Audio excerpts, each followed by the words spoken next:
শুরু করছি এখন প্রকাশ, সঙ্গে আছে আসাদুজ্জামান জি। আজকে আমরা আলাপ করতে চাই ঐক্যের ভোট প্রসঙ্গে। সেই ঐক্যের ভোট প্রসঙ্গে আজকে আমাদের সঙ্গে আলাপে আমরা পেয়েছি নাগরিক ঐক্যের সভাপতি মাহমুদুর রহমান মান্না ভাইকে। মান্না ভাই, আপনাকে স্বাগত আমাদের এই আজকের আলাপ এবং আজকের আয়োজনে। মান্না ভাই, নির্বাচন দিয়েই আমরা আলাপটা শুরু করি। ঐক্যের ভোট আজকে আমাদের আলাপের বিষয়। ভোট মানেই তো আসলে ইলেকশন। সো সরকার যেটি বারবার বলার চেষ্টা করছে, রাজনৈতিক দলগুলো যখন চাইছে যে বেশি সংস্কার চাইলে 26শে জুনে, কম সংস্কার চাইলে আমরা এই বছরের শেষে। এখন বড় যারা রাজনৈতিক দল তারা বলছে যে আরো যৌক্তিক সময় নির্বাচন, মানে আরো দ্রুত নির্বাচন তারা চাইছে। এখন সরকার আবার যেটি সামনে নিয়ে আসলো সেটা হচ্ছে স্থানীয় সরকার নির্বাচন। মানে জাতীয় নির্বাচনের সঙ্গে স্থানীয় সরকার নির্বাচনের প্রস্তুতি চলছে সমান তালে, এমন একটি বক্তব্য আমরা পেলাম।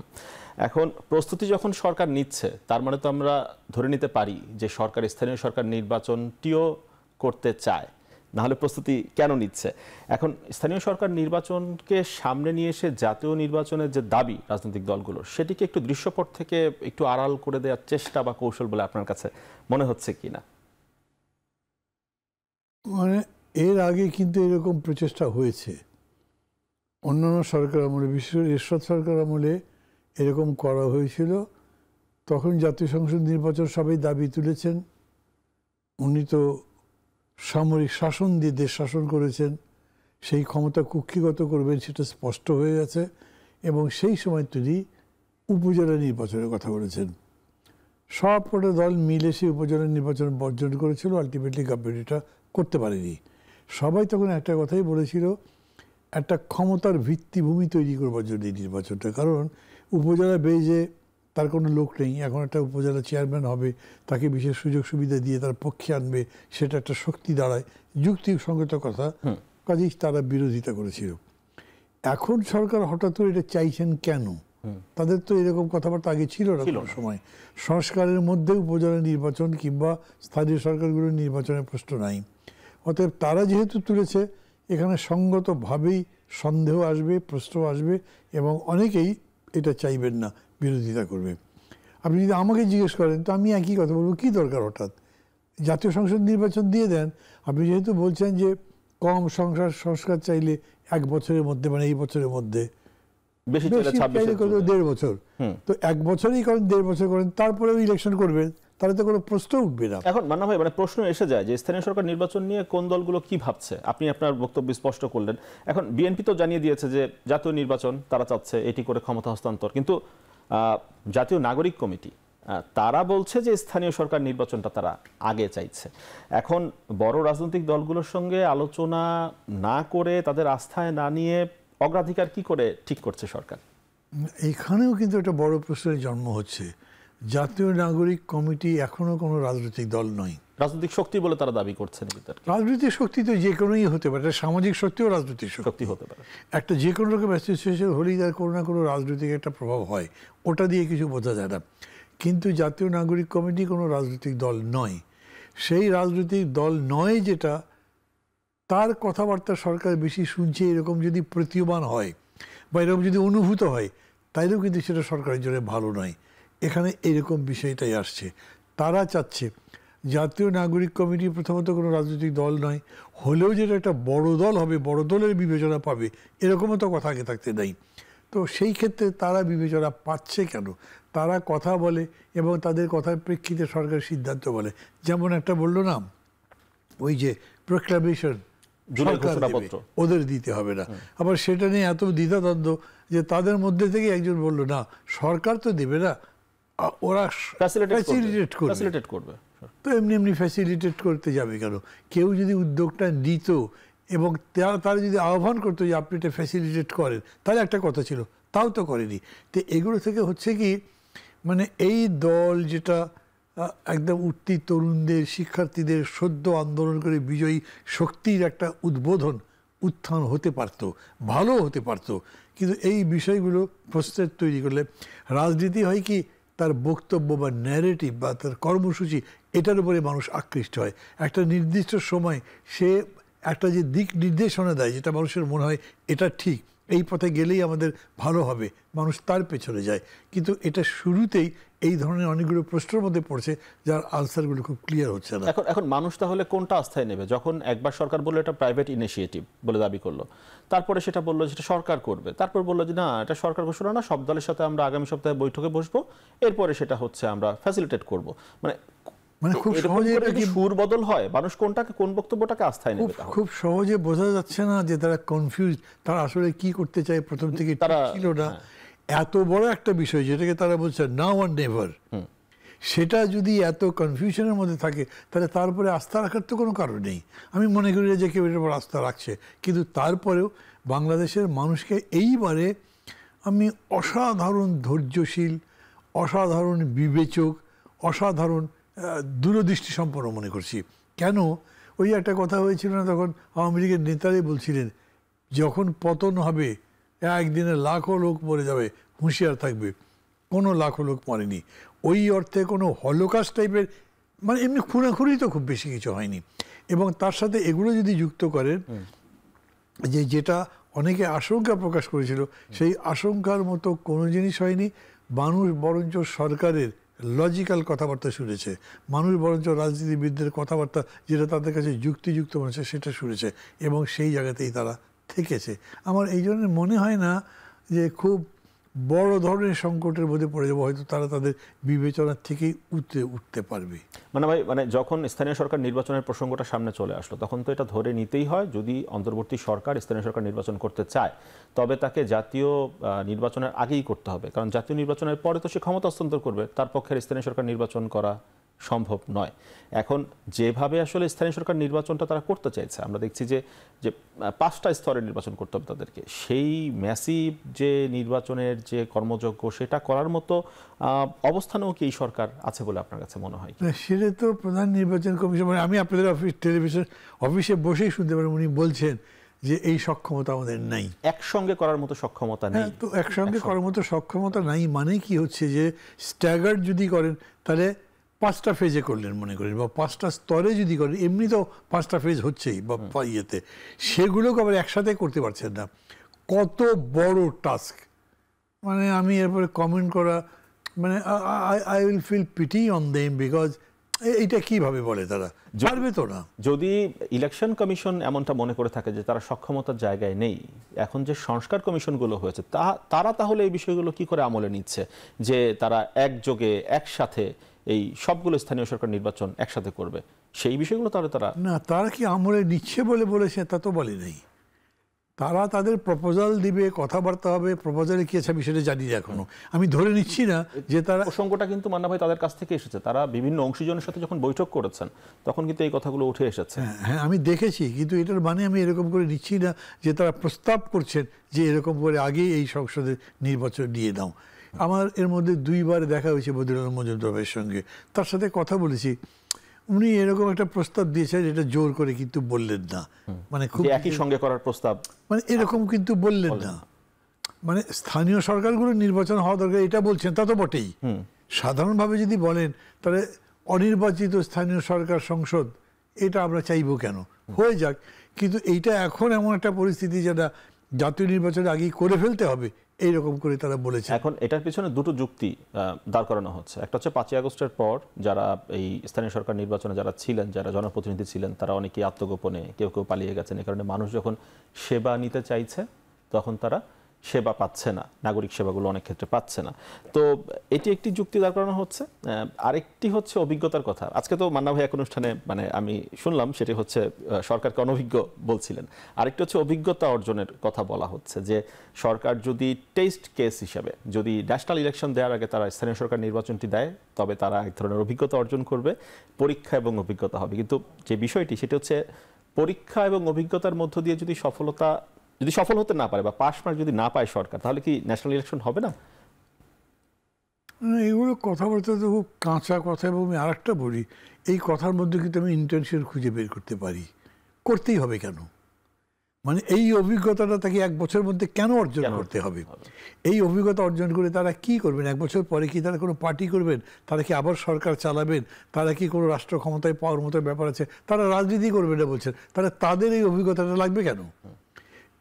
মানে আমি ম্যালাফাইডই বলবো না, সেটা বললে একটু বোধহয় কথাটা হার্ড হয়ে যায়, কিন্তু আমি এটা বলবো এই ধরনের চর্চা করবার অভিপ্রায়ের কোনো অর্থ খুঁজে পাচ্ছি না আমি তাদেরকে বলবো এগুলো না করেন, বরঞ্চ জাতীয় সংসদের নির্বাচনটা যদি প্রপারলি করতে পারেন, মানে আমরা যেটা বলছি সবার কাছে গ্রহণযোগ্য একটা কোয়ালিটি ইলেকশন, যেটার উপর দাঁড়িয়ে আপনি গণতন্ত্রের সৌধগুলো নির্মাণ করতে পারবেন এক এক করে, সেই রকম একটা নির্বাচন করতে পারেন, সমস্ত এনার্জি সেটার মধ্যে দেন, সমস্ত মানে আপনি অর্থনীতি দেখবেন না, ওসব কথা বলছি না আমি, ওগুলো তো করবেনই, কিন্তু এটার উপর আপনি প্রায়োরিটি বেসিসে করে দেন, যদি এটা হয় তাহলে বাকি জিনিসগুলো অটোমেটিক্যালি ফলো করতে থাকবে। তো ওইটা বাদ দিয়ে আবার এটা করছেন, ওইটার সাথে এটা বলছেন, এটা আমরা একসাথে করতে পারবো না, নিজেরা দুর্বলতার কথাগুলো বলছেন, আবার বলছেন test case, this is a bad word. আমি এক কথাই বলবো, টেস্ট কেন করতে যাবেন এখন, দরকার তো নেই। বরং আসলে মানে সংস্কারের জায়গাগুলো ওই জায়গাতে হওয়া উচিত কিনা, আমরা দেখি যে মানে এই যে কাবিখা টাবিখা যে প্রকল্পগুলো থাকে এগুলো তো আসলে স্থানীয় সরকার যারা রয়েছেন সেই লেয়ারে হওয়ার কথা, কিন্তু সেখানে তো আমরা দেখি যে যারা সেখানে সংসদ সদস্য নির্বাচিত হন তাদের এক ধরনের প্রভাব থাকে এই ধরনের প্রকল্পের ক্ষেত্রে। তো সেই বিষয়গুলো যেন আসলে স্থানীয় সরকারের কাঠামোকে শক্তিশালী করা যায়, সেই জায়গাতে সংস্কারটা জরুরি কিনা এই এই কমিশনের ভাবনার জায়গা থেকে। মানে এইটা আবার একটা অনেক বড় প্রশ্ন, স্থানীয় সরকারকে শক্তিশালী করা যায় কি না। আমি ধরেন প্রথম যদি বলি, আপনাদের মনে আছে কিনা জানি না, বিকজ অনেক বছর আগের কথা, মোহাম্মদ হানিফ সিটি কর্পোরেশনের মেয়র ছিলেন, উনি বলতেন আমি কাজ তো ঠিকমতো করতে পারি না, বিকজ সিটি গভর্নমেন্ট লাগবে। সিটি গভর্নমেন্ট একটা বিরাট কনসেপ্ট, সিটি গভর্নমেন্ট মানে পৃথিবীর বহু দেশে এটা আছে, পুলিশ ল এনফোর্সেস এরা সবাই সেন্ট্রাল গভর্নমেন্টের আন্ডারে, সিটি গভর্নমেন্টের কোনো কাজ নেই। সিটি বাদ দেয় উপজেলা প্রশাসন, তার পুলিশের উপরে কোনো কর্তৃত্বই নেই, এটা হতে পারে নাকি? একটা মেডিকেল ডিপার্টমেন্ট, তার উপরে তার কোনো কর্তৃত্ব নেই, এটা হতে পারে না। তো তাহলে আপনি লোকাল গভর্নমেন্ট বলতে the government should be local, এরকম হওয়া উচিত, সেটাও একটা বড় কাজ। ঠিক অত বড় কাজ এই অল্প সময়ের মধ্যে তারা করতে পারবে সেটা আমি মনে করি না, কিন্তু কিছু কিছু জিনিস তাদের মধ্যে করতে পারেন আমি মনে করি, এবং মানে সেগুলোর মধ্যে খুব বেশি বিতর্ক হবে না। ধরেন আমি কথার কথা বলছি, গভর্নমেন্ট মনে করলো যে একটা হেলথ পলিসি করবো আমরা, যাতে মানুষ সবাই চিকিৎসা পেতে পারে। আমরা নিজেরা দলগতভাবে হিসাব করে দেখেছি, ধরেন একদম হতদরিদ্র জনগণ যাতে ডাক্তারের কাছে যেতে পারে এবং তার প্রয়োজনীয় ওষুধটা কিনতে পারে, তার জন্য আপনার ম্যাক্সিমাম স্যাংশন লাগলে 50,000 কোটি টাকা লাগবে, না আরও কিছু বেশি হলো, এই টাকা তো বেশি না, আপনার 8 লক্ষ কোটি টাকার বাজেট করতে যাচ্ছেন এবারে। তো এই বেসিসে তারা যদি একটা প্রোগ্রাম নিত, কেউ কি অপোজ করতো আমার মনে হয় না, কিন্তু এই গভর্নমেন্ট সেই লাইনে যাচ্ছে না। অথচ ডক্টর ইউনূস কিন্তু প্রধানত এই অর্থে একজন রিফর্মার, পারফর্মার, ডুয়ার, উনি ওই লাইনে যাচ্ছেন না, এটা আমার কাছে খুবই অবাক লাগছে। বরঞ্চ আমি দেখছি যে মানে ইকোনমিক্সের একটা খুব কমন ডেফিনেশন আছে না, এভরিডে বিজনেস অফ লাইফ, তো এভরিডে বিজনেস অফ লাইফ তো আমাদের টাফার হয়ে যাচ্ছে দিন দিন। এইটাকে উনি খুব সফট করার জন্যে আরও কমফোর্টেবল করার জন্য যে কিছু করছেন সেরকম প্রোগ্রামের মধ্যে তো নেই। সবগুলো বড় বড় কথা বলা হচ্ছে, যেটা তাদের অ্যাগেইন হ্যান্ডেল করার ক্ষমতা আছে কিনা এইটা প্রশ্ন করবার যথেষ্ট কারণ আছে। এই যে হ্যাঁ ধরেন একটা কথা বলি, এই যে কনস্টিটিউশন নিয়ে যে বিতর্ক তুলেছে, কনস্টিটিউশনটা যারাই লিখছেন যাই করছেন, সরকার যখন রাজনৈতিক দলগুলোর সাথে বসবেন, রাজনৈতিক দলে এমন অভিজ্ঞ লোক আছে যে সরকার নাজেহাল হয়ে যাবে তাদের সাথে কথাবার্তা বলতে বলতে, পারবে না। এই দেশে কনস্টিটিউশন যারা তৈরি করেছেন সেই রকম লোক আছেন, এক্সপার্ট যারা কনস্টিটিউশন সেই রকম লোক আছেন। গভর্নমেন্টের মধ্যে কটা এক্সপার্ট আছে? গভর্নমেন্টের মধ্যে আমি যদি ধরি যে law adviser is an expert, আমি যদি ধরি যে আচ্ছা ঠিক আছে আপনার attorney general is an expert, এরকম করে যদি ধরি, তো অ্যাটর্নি জেনারেল বা প্রধান বিচারপতি তো এই বিতর্ক করতে আসবেন না, করতে আসবে গভর্নমেন্ট এদেরকে ফেস করতে পারবে না। এই জিনিসগুলো মানে তারা বুঝে শুনে প্যান্ডোরা বাক্স খুলছে কিনা সেটা কিন্তু আমার মনে হয়। ভাই অ্যাটর্নি জেনারেলের কথা যখন বললেন তখন একটু বলতেই চাই, সেটি হচ্ছে রাষ্ট্রের সর্বোচ্চ আইন কর্মকর্তা, তিনি একবার বললেন যে যখন তত্ত্বাবধায়ক সরকার ইস্যুটি সামনে এলো কিছুদিন আগে আমাদের, যে তিনি বললেন যে নির্বাচনের আগে এই অন্তর্বর্তী সরকারই তত্ত্বাবধায়ক সরকারের রূপ নিবে। মানে খুবই দুর্বল কথা বলেছিলেন, কোনো প্রয়োজন ছিল এটার? কোনো আসলে খুবই দুর্বল কথা বলেছিলেন উইদাউট গিভিং এ, আমি বলবো একটা যে ডিপ থট না হোক, একটা সেকেন্ড থট, ফ্রেশ থটও উনি এটার মধ্যে দেননি। এটা হয় নাকি তাই? আমি তো এই ঘটনা ঘটবার পরই একটা টক শোতে ছিলাম অন্য একটা টিভিতে, সেইখানে কনস্টিটিউশন এক্সপার্ট যারা সুপ্রিম কোর্টের অফিসিয়াল দায়িত্ব পাচ্ছে তাকে বললে স্ট্রেট বডিটা হওয়ারই কোনো সুযোগ নেই। এখন তো তাই দেখছি, আমি বুঝি না, কারণ আমি লর এক্সপার্ট নই, ইনি বোঝেন, অ্যাটর্নি জেনারেল বোঝেন না। এটা যদি হয় তাহলে এটাও তো দুঃখজনক। এই অ্যাটর্নি জেনারেল এবং আমি ল অ্যাডভাইজারও দেখেছি, মানে দুটো একটা সময় বলেছে যে আওয়ামী লীগকে নিয়ে খুব স্ট্রেট বলেছেন, না তাদেরকে ব্যান করার কোনো চিন্তা আমাদের নাই, পুরা দেশের লোক ব্যান করা চাই। আপনি করবেন করবেন না সেটা আর এক কথা, কৌশল অন্য কিছু নেবেন, বা আপনার নীতিতে আছে আপনি ইনক্লুসিভ করবেন, আপনি সবাইকে রাখবেন, সেটাও জনগণকে বুঝিয়ে যদি এগ্রি করতে পারেন। আপনি যদি মনে করেন যে রাখলে পরে আবার ডেমোক্রেসির উপরে কোনো আঁচড় লাগবে না, এটা বড় চিন্তার ব্যাপার, কিন্তু খুবই হালকাভাবে বলেছেন তারা এগুলো। এই একটা কথা যে বললেন এটাও হালকাভাবে বলেছেন, কিন্তু স্টেট ক্রাফট কখনো তো হালকা বিষয় নয়। মানে ভাই একটা বিরতি নিয়ে আসি, বিরতি নিয়ে তারপর বাকি আলাপ করি আপনার সাথে। দর্শক, বিরতির পর আবারও ফিরছি এখন প্রকাশে।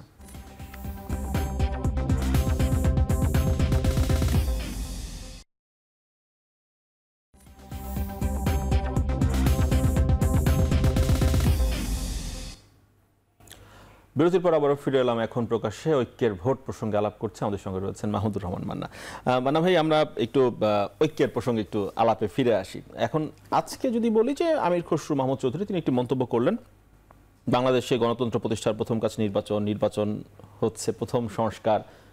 এখন মানে নাগরিক কমিটির যদি একটু বক্তব্য শুনি, তারা বলছেন যে ছাত্র জনতাকে বাদ দিয়ে কোনো রাজনৈতিক দল যদি ক্ষমতা যাওয়ার চেষ্টা করে তাহলে সেটা মেনে নেওয়া হবে না।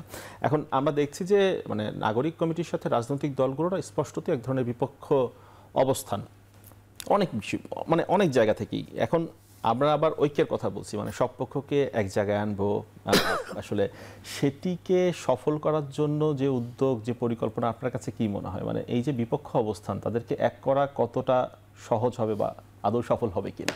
প্রথম কথা বলি, এই যে ধরেন নাগরিক কমিটি বললো যে ছাত্র জনতাকে বাদ দিয়ে যদি কোনো রাজনৈতিক ছলচাতুরি করে যদি কোনো রাজনৈতিক দল ক্ষমতায় যাওয়ার চেষ্টা করে, ছলচাতুরি যদি না করে যায় তাহলে মানবে তারা? এরকম কি হয়? যদি ধরি তাহলে তেমনটাই মনে হয়।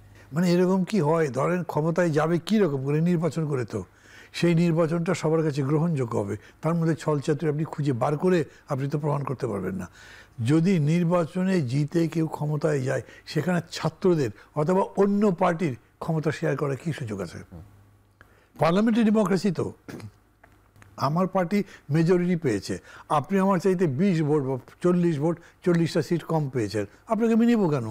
আমার তো নেওয়ার ব্যাপার নেই। আমি যদি নিতে চাই আমার বদান্যতা। আপনি যদি আসেন, যেরকম বিএনপি প্রস্তাব তো দিয়েছে যে তারা একটা ন্যাশনাল গভর্নমেন্ট করবে সবাইকে দিয়ে, এটাতে যদি অন্যরা যায় তারা যাবে।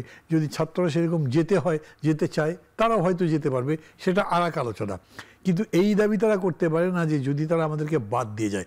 ছলচাতুরিটা তো একটা কথা আমি ধরছি, কেন? আবার বলছি, জাতীয় নির্বাচনে ছলচাতুরি করে জেতা, তার মানে আপনি সেই নির্বাচনই মানেন না, সেটা একটা ভিন্ন আন্দোলন, সেটার সাথে এটা যুক্ত হয় না। তো ওই রকম ক্ষেত্রে এটা আসবে না। তারপরে এটা নিয়ে আপনি ঐক্য করবেন কীরকম করে? আর আরেকটা জিনিস আমরা একটু ভুল করছি, আবার মাঝে মাঝে কি মনে হয়, আমরা যে ঐক্যের কথা বলছি, জাতীয় ঐক্য কখন হয়? যখন বিজাতীয় কোনো একটা অনুপ্রবেশ, হামলা, আক্রমণ এরকম সম্ভাবনা থাকে। এর বাইরে জাতীয় ঐক্য কখন করতে চান আপনি? হ্যাঁ, বলতে একটা মহামারী লেগেছে, whole nation should be united and fight. ধরেন একটা ক্যালামিটি হয়েছে, বিরাট ফ্লাড, বিরাট একটা ভূমিকম্প, অন্য কিছু, সমস্ত জাতীয় ঐক্যবদ্ধ হচ্ছে। এই ফেনোমেনাগুলো প্রায় সবই নট লং লাস্টিং। ঠিক আছে, 6 মাস হতে পারে, 1 বছরও থাকতে পারে, কিন্তু 5 বছর ধরে একটা সরকার যদি থাকে, 5 বছর ধরে এরকম বক্তব্য সাধারণত দেয় না। আর যখন আপনি নির্বাচন করছেন তখন জাতীয় ঐক্য কীরকম করে হবে? আপনি একটা পার্টি, আমি আর একটা পার্টি, আমি চাই না যে আপনার লোক জিতুক, তা আমি আপনার সাথে ঐক্যটা কীভাবে বলবো? আমি এটুকু বলতে পারি যে আমরা ঐক্যবদ্ধ এটুকু থাকবো যাতে নির্বাচনটা ফেয়ার হয়, আমরা কোনো আনফেয়ার গেম না করি। সেটা তো আগেই কোড অফ কন্ডাক্ট ঠিক করা থাকবে। তারপরে আপনাকে ব্যালাইন করার জন্য না হোক, আপনাকে জনগণের চোখে আমার যেতে অযোগ্য অপদার্থ প্রমাণ করার জন্য আমি তো সবই করব। এগুলো করা হয় সারা পৃথিবীতে। এই জন্য নির্বাচন এবং ঐক্য একসাথে এরকম করে স্লোগান দেওয়ার মানেটা আমি ঠিক বুঝি না। আমার কাছে তখন মনে হয় কি জানেন, একটু খোলাখুলি বলি, আমি এটা আজকে এক জায়গায় আলোচনা করছিলাম, এই যে একটা পরিস্থিতি আমাদের ছিল যে কিছুদিন আগে ইসলামপন্থী দলগুলোর সাথে বাকি দলগুলো খুব মারাত্মক পার্থক্য করতো, তাদের সাথে বসতো না। এখন এই পরিবর্তনের পরে ইসলামপন্থী দলগুলো প্রায় সবই সামনে এসছেন, অন্যান্যরাও মেনে নিয়েছেন, অনেকে হয়তো আবার মানছেন না, অনেকে হয়তো মনের মধ্যে কষ্ট আছে। এখন জাতীয় ঐক্য বলতে মনে হচ্ছে যে এদের সবাইকে নিয়ে ঐক্য করা, কিন্তু কনসেপ্টটা তো এইটা নয়। কনসেপ্টটা হচ্ছে পুরা জাতির স্বার্থ রক্ষার কোনো প্রশ্নে আপনি ঐক্যবদ্ধ থাকবেন পুরা জাতি, এই হলো কথা। তো সেরকম জিনিস সামনে আসলে ঐক্য তো থাকবেই। যখন আগরতলাতে আমাদের হাই কমিশন অ্যাটাক করা হলো, ডক্টর ইউনূস যে ডাক্তার সবাই গেছে, সবাইকে একই কথা বলেছে, we are united behind you, আপনি বলেন কি করবেন, কি করতে চান, আমরা এটার সঙ্গে থাকবো। ওইটা একটা জাতীয় ঐক্যের প্রকাশ, আমরা ঘোষণা করছি in spite of all our differences আমরা কিন্তু ঐক্যবদ্ধ আছি। এটা হলো অনেকটা ওই যে ইউনিটি উইথ ডাইভার্সিটি টাইপের। পলিটিক্যাল পার্টি যদি 10টা থাকে তো 10টা মত থাকবে, তারপরে এই 10টা পার্টি একসাথে আছে যখন জাতীয় স্বার্থের প্রশ্ন আসছে। বাকি সব সময় আপনি ঐক্য ঐক্য বলবেন, তো সব ব্যাপারে আমার ঐক্য কেমনি হবে? আপনি বাইক্যামেরাল লেজিসলেচার চান, আমি চাইবো না, তো ডিফারেন্সটাই তো গণতন্ত্রের। মানে ভাই ঐকমত্য কমিশনের কাজটা তাহলে কি হবে, যেটা আমরা শুনতে পাচ্ছি যে ঐকমত্য কমিশন হবে, প্রধান উপদেষ্টা যে বললেন? না, এইটা উনি কি বলেছেন, উনি বলেছেন যে অনেক রকম ওপিনিয়ন তো থাকবে, কিন্তু সেই ওপিনিয়নের মধ্যে থেকে ন্যূনতম ঐকমত্যটা বার করতে হবে, ততটুকু সংস্কার আমরা করতে পারি, বিকজ সবাই এতে অ্যাগ্রি করছে। তো উনি সবার সাথে কথা বলবেন, বলে বলে ঐকমত্য যা পেলেন। আর একটা জিনিস হলো, ধরেন ওনার মনে হলো যে আপনি যেটা দ্বিমত করছেন সেটা বড় পয়েন্ট না, উনি বোঝালেন। He is a father figure type, আমি মনে করি। এখন সবাই যদি মানে সেটা অন্য কথা, আমি মনে করি, আমি আমার কথা বলছি, উনি বোঝালেন আপনাকে যেন এটা এরকমটা হয়, এরকম হলেও কিন্তু ভালো হতে পারে। তো হ্যাঁ, হতে পারে। এরকম এটা কি হতে পারতো যে প্রধান উপদেষ্টা রাজনৈতিক দলগুলোর সাথে বসে আলাপ আলোচনা করে সিদ্ধান্ত নিতে পারতেন? কমিশন করার কি দরকার ছিল? মানে লেয়ার আফটার এটা তো তার কাছে আমার ব্যক্তিগত প্রপোজাল ছিল, উনি আমার টিচার তো সরাসরি। আমি তাকে বলেছিলাম যে স্যার আপনি তো এটা সবচেয়ে ভালো করতে পারেন, আপনি আগে কথা বলেন, ডিফারেন্সগুলো পরে শো করার বদলে আগেই ডিফারেন্স নিজেরা জানেন, জেনে এটা মিটিগেট করে সেই প্রস্তাব দেন। উনি কিন্তু তখন বলেছিলেন হ্যাঁ আমি তো তাই করতে চাচ্ছি, কিন্তু সেটা তো হলো না দেখলাম। এরপরে আমার সাথে দেখা হয়নি, আমি কথা তাকে জিজ্ঞেস করতে পারিনি, কিন্তু বিভিন্ন জায়গায় যেখানে সুযোগ পেয়েছি আমি কথাটা বলেছি। হয় কি, আপনি একটা বলে ফেললেন, আপনার ভেতরে একটা অহং এসে যায়, আপনার কথা এটার একটা মূল্য আছে, এটা থাক, আপনি রাখতে চান। কিন্তু যখন আমরা আগেই আলোচনা করছি, যখন আপনার কথা হিসেবে কেউ জানে না, আমার কথা হিসেবে কেউ জানে না, আমরা দুজন কথা বলে এক জায়গায় আসতে পারি। এই দেশে Awami League BNP on the system of government এক হতে পেরেছে। একটা প্রেসিডেন্সিয়াল ছিল আর একটা পার্লামেন্টারি ছিল, তারা এক হতে পারলে এগুলো তো সেই তুলনায় ছোটো। পার্লামেন্টে বাইক্যামেরাল লেজিসলেচার, প্রপোর্শনাল রিপ্রেজেন্টেটিভ, কী কী বিষয় এখানে ধরেন ইন্টারেস্ট যদি ক্ল্যাশ করে তার একটা সমস্যা আছে। যেমন প্রপোর্শনাল রিপ্রেজেন্টেশন বা প্রপোর্শনাল ইলেকশন, এইটা কিন্তু মানুষ কেউ বিরোধিতা করতো না, কিন্তু দেখা গেল যদি আমরা এই সংখ্যানুপাতিক ভোটটা করি তাহলে পতিত স্বৈরাচার অনেক ভোট পেয়ে যেতে পারে, বিকজ তার লেগাসি তাকে অদূর টেনে নিয়ে যেতে সেক্ষেত্রে ছোট দলগুলো কিন্তু বেনিফিটেড হবে বড় দলগুলো হচ্ছে সংখ্যানুপাতিক নির্বাচনের। ছোট দলগুলো বেনিফিটেড হবে, কিন্তু স্বৈরতন্ত্রের আবাজে ফিরে আসার সম্ভাবনা হচ্ছে। যেমন ধরেন আমি নিজেকে এখনো বড় দল বলি না, চিন্তায় আমি বড় আছি মনে করি, কাজে কর্মে আমি বড় আছি, কিন্তু আয়তনে আমার শরীর কম আছে, কিন্তু আমি তারপরেও আমি নীতিগতভাবে ওটা সমর্থন করেও মনে করছি আমি কিন্তু ওই স্বৈরাচারের প্রত্যাবর্তনের পক্ষে কিছু কাজ করতে চাই না, অতএব আমি ওইটা দাবি করছি না। সবাই মিলে যদি করে তো করবে, কিন্তু আমি এটা বলছি না এখন, এটা তো বলবার আমার রাইট আছে।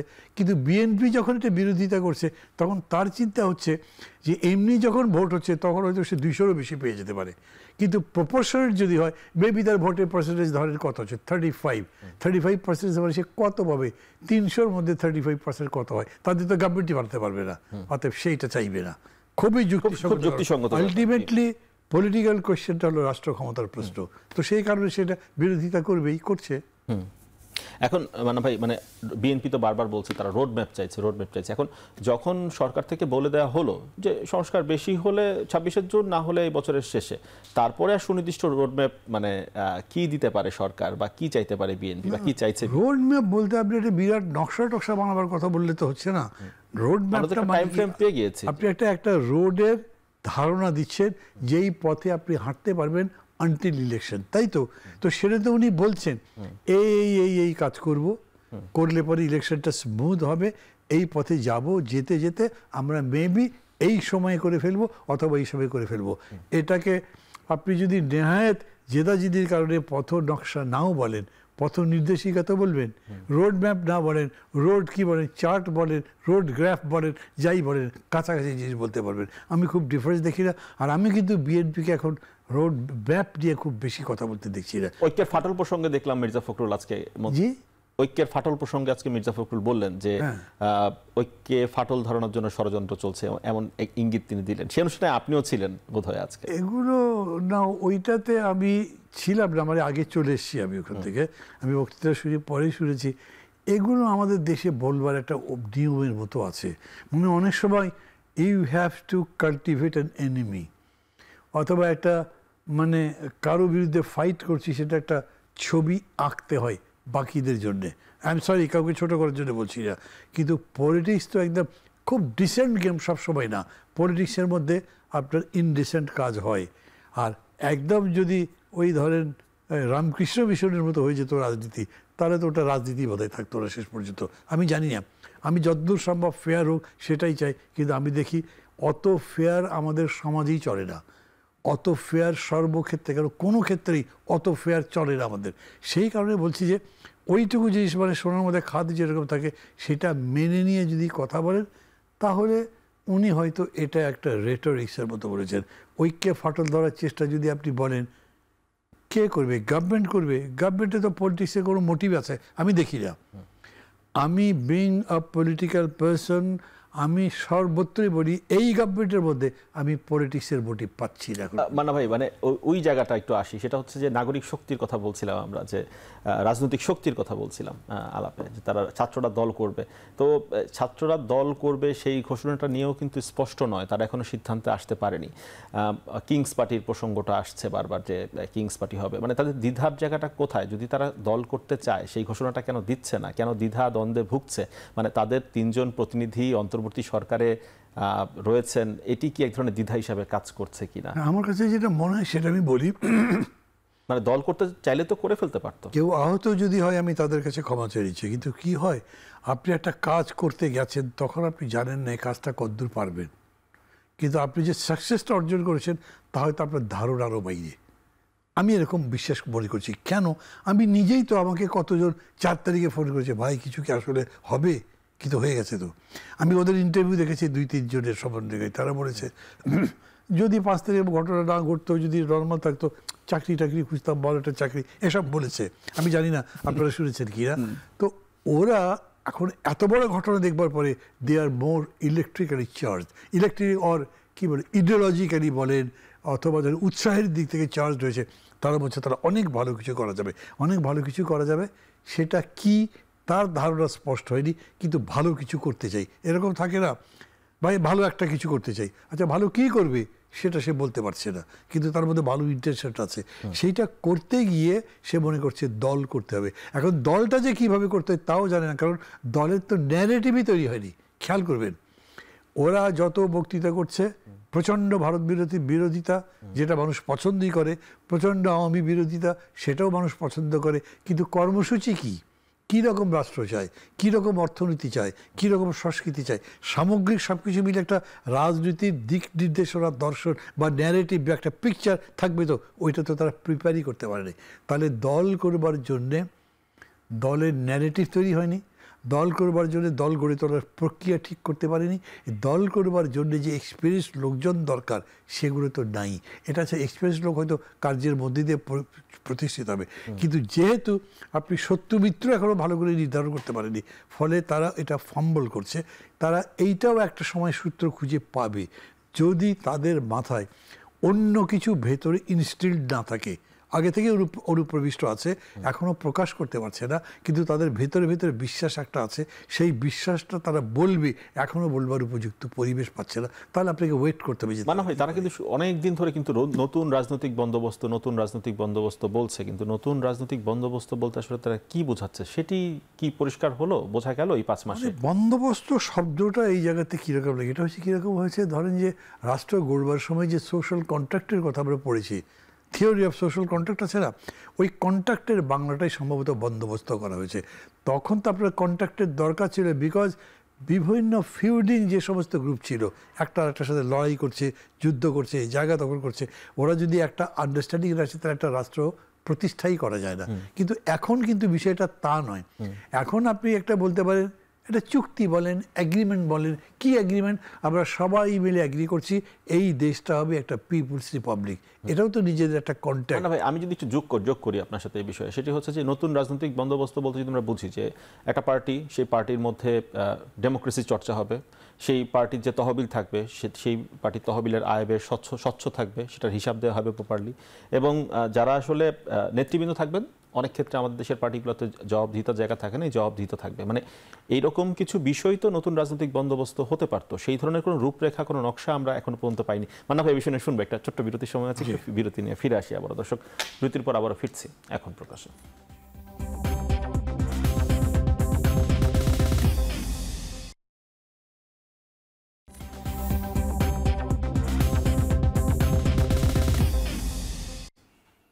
বিরতির পর আবারও ফিরে এলাম এখন প্রকাশে। ঐক্যের ভোট প্রসঙ্গে আলাপ করছি, সঙ্গে রয়েছেন মাহমুদুর রহমান মান্না। মান্না ভাই, আমরা নতুন রাজনৈতিক বন্দোবস্ত যে শব্দটি বারবার শুনছি, তার আসলে রূপরেখা বা পথনকশা নিয়ে কথা বলছিলাম, যে আসলেই তার কোনো ম্যান্ডেট, পার্টি টু পার্টি কন্ট্যাক্টগুলো কিচ্ছু থাকবে না। ভোটের সময় রাখবে নাকি কেউ? ক্ষমতার লড়াই যখন হবে তখন আপনি চাইলেই তো হবে না। এই ক্ষমতার লড়াইয়ের মধ্যে জাতীয় সরকারের যে আশ্বাস আমরা দেখছি বিএনপির কাছ থেকে, সেটি কতটুকু বিশ্বাস এটাও খেয়াল আমলে নিচ্ছে? এটা মিউচুয়াল ইন্টারেস্টের বিষয় হতে হবে। না হলে আমি যে আপনাকে দিচ্ছি ক্ষমতায়, আপনি কিন্তু ভোটে পাননি, আপনি নর্মালি পান না, এই ক্ষমতায় আপনার কোনো দাবি নেই, আমি দিচ্ছি। আমি মনে করছি যে আপনি আসলে আপনি খুবই ভালো অর্থনীতি বোঝেন, আপনি যদি দায়িত্ব নেন অর্থনীতির, আপনি ভালো করতে পারবেন। বিনিময় কি? বিনিময় কিছু আপনি ভালো করে করবেন, আপনার দাম বলো, সেইভাবে দিচ্ছি। একইভাবে আপনি একজন খুবই এক্সপার্টিস কিছু নন, কিন্তু আপনার ভালো পাবলিক ইমেজ আছে, আমি আপনাকে এরকম একটা জায়গায় লাগাবো, আমি দেশের প্রধানমন্ত্রী হচ্ছি, যাতে আপনার ওই ইমেজটা বিশ্বাস করে মানুষ এই সরকারকে সাপোর্ট দেয়। এগুলোও এক ধরনের কন্ট্যাক্টের মতো, বা যেভাবেই বলেন না কেন, আমি মনে করি সেই অর্থে ন্যাশনাল গভর্নমেন্ট হতে পারে। আদারওয়াইজ ন্যাশনাল গভর্নমেন্টের নর্মাল বিষয়টা কি, সমগ্র জাতিকে একত্রিত করে একটা গভর্নমেন্ট।